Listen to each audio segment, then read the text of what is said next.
ശരത്തിന്റെ ഭാവി ഓർത്താണ് ഞങ്ങളിതെല്ലാം ചെയ്തതെന്നും അച്ഛൻ ഞങ്ങളോട് ക്ഷമിക്കണമെന്നും സച്ചിൻ രേവതിയും പറയുന്നു. തുടർന്ന് നിങ്ങൾ നല്ലതിനു വേണ്ടിയാണ് ചെയ്തതെങ്കിലും തെരഞ്ഞെടുത്ത വഴി തെറ്റായിപ്പോയെന്ന് പറഞ്ഞ് രവീന്ദ്രൻ കുറ്റപ്പെടുത്തുന്നു. തുടർന്ന് ഇനി ഇത് ആവർത്തിക്കരുതെന്ന് പറഞ്ഞ് ഇരുവരോടും രവീന്ദ്രൻ സ്നേഹത്തോടെ പെരുമാറുന്നു. പിന്നീട് പനി പിടിച്ച് കിടക്കുന്ന വർഷ ഇന്ന് നീ ജോലിക്ക് പോവണ്ടെന്നും എനിക്ക് തീരെ വയ്യ എന്നും എന്നോടൊപ്പം ഇരിക്കണമെന്നും ശ്രീകാന്തിനോട് പറയുമ്പോൾ ഇന്നൊരു വലിയ ഓർഡർ ഉണ്ടെന്നും അതുകൊണ്ട് പോയേ പറ്റൂ എന്നും ഞാൻ വേണമെങ്കിൽ ഉച്ചയ്ക്ക് വരാമെന്നും ശ്രീകാന്ത് പറയുന്നു. ഇതേ സമയം പ്രിയ വിളിക്കുമ്പോൾ വൈഫിന് തീരെ സുഖമില്ലെന്നും അവധി വേണമെന്നും ശ്രീകാന്ത് പറഞ്ഞെങ്കിലും ഇന്നൊരു വലിയ ഓർഡർ ഉണ്ടെന്നും അതുകൊണ്ട് ലീവ് തരാൻ പറ്റില്ലെന്നും വന്നേ പറ്റൂ എന്നും പ്രിയ പറയുന്നു.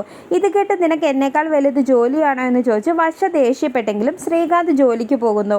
പിന്നീട് റെസ്റ്റോറൻറ്റിലെത്തുന്ന ശ്രീകാന്തിൻ്റെ മുഖം മാറിയിരിക്കുന്നത് കണ്ട് കാര്യം തിരക്കുന്ന ഫ്രണ്ടിനോട് വൈഫിന് തീരെ സുഖമില്ലെന്ന് പറഞ്ഞ് ശ്രീകാന്ത് സങ്കടപ്പെടുന്നു. ഇതിനിടയിൽ ശ്രീകാന്ത് ജോലിക്ക് പോയതിലുള്ള ദേഷ്യത്തിൽ വീട്ടിലേക്ക് പോകാനിറങ്ങുന്ന വർഷേനെ രേവതിയും ചന്ദ്രമതിയും ചേർന്ന് തടയാൻ ശ്രമിച്ചെങ്കിലും വർഷ വീട്ടിലേക്ക് പോകുന്നു. ഇത് കണ്ട് ചന്ദ്രമതിക്ക് ദേഷ്യം വരുന്നു.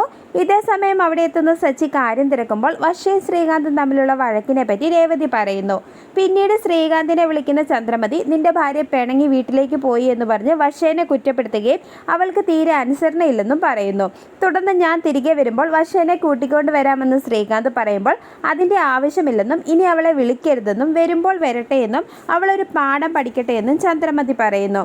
ശേഷം ആര് പോയാലും ഈ അമ്മ മോൻ്റെ ഒപ്പം ഉണ്ടാകുമെന്നും മോൻ നേരെ വീട്ടിലേക്ക് വരാനും ചന്ദ്രമതി ശ്രീകാന്തിനോട് പറയുന്നു. ഇത് കേട്ട് ശ്രീകാന്തിനാകെ വിഷമമാകുന്നു. ശേഷം ഇതെല്ലാം കേട്ട് നിൽക്കുന്ന രേവതിയും സച്ചി വർഷയും ശ്രീകാന്തും പിണങ്ങി നിന്നാൽ ശരിയാവില്ലെന്ന് ചിന്തിക്കുകയും രേവതി ശ്രീകാന്തിനെ വിളിച്ച് സംസാരിക്കാൻ ഒരുങ്ങുകയും ചെയ്യുന്നത് കാണിച്ച് എപ്പിസോഡ് അവസാനം.